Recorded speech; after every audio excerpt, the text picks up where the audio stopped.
전국적인 상황을 들으셨습니다만 앞서 전해드린 것처럼 여러 차례 행정명령을 받고도 예배를 강행했던 서울 성북구 사랑제일교회에서 확진 환자가 잇따라 나왔습니다. 그제 첫 환자가 나온 뒤 지금까지 모두 19명이 감염됐습니다. 교회 시설도 폐쇄됐습니다. 현장에 취재기자 나가 있습니다. 김경수 기자. 네, 서울 사랑제일교회 근처에 있는 골목에 나와 있습니다. 네, 교회 소음 모임이 새로운 진원지가 되고 있는데요. 지금 그곳 교회 상황은 어떻습니까? 네, 앞서 저희가 중계를 해드릴 때는 교회 앞쪽에서 중계를 했었는데 지금 사랑제일교회 쪽에서 반발을 해서 저희가 좀 장소로 옮겼습니다. 이쪽에도 보시면 이렇게 바리케이트가 쳐져 있고 노란 안전선이 쳐져 있어서 통행이 금지되고 있는 상황입니다. 앞서는 보건소 직원들이 교회 건물 내부를 소독을 했는데 그 뒤로는 오가는 사람이 별로 없는 상황입니다. 앞서 성북구청은 당분간 교회 문을 닫고 또 예배도 금지하라는 명령서를 사랑제일교회 측에 전달을 했습니다. 사랑제일교회 교인 가운데 코로나19 확진 환자가 잇따라 나오고 있어서인데요. 성북구청은 교회에 남아있는 사람을 강제로라도 내보내고 이후 교회에 들어가는 사람은 모두 고발 조치하겠다는 입장입니다.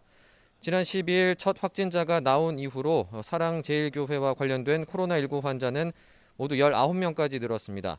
특히 경기도 성남에 사는 교인 2명까지 확진 판정을 받으면서 수도권 감염 확산 우려가 더 커졌습니다. 보건당국은 일단 교회에서 제출받은 명단을 토대로 1,890여 명을 검사하고 추가 접촉자와 최초 감염 경로도 조사하고 있습니다. 또 8월 7일부터 13일 사이에 사랑제일교회를 방문한 사람은 증상이 없어도 진단 검사를 받도록 안내하고 있습니다.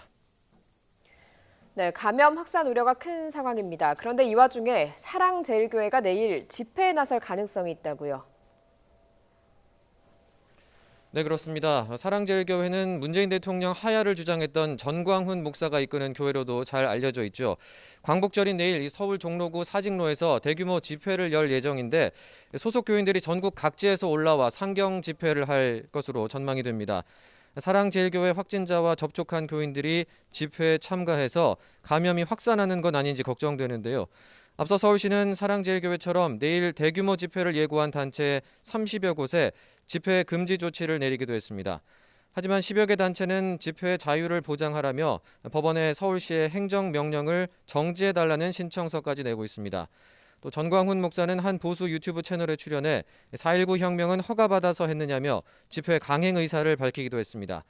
내일 서울 시내 곳곳에서 집회를 하려는 단체들과 이를 금지하는 서울시 사이에 큰 충돌이 생기진 않을지 우려됩니다. 지금까지 서울 사랑제일교회 근처에서 YTN 김경수입니다.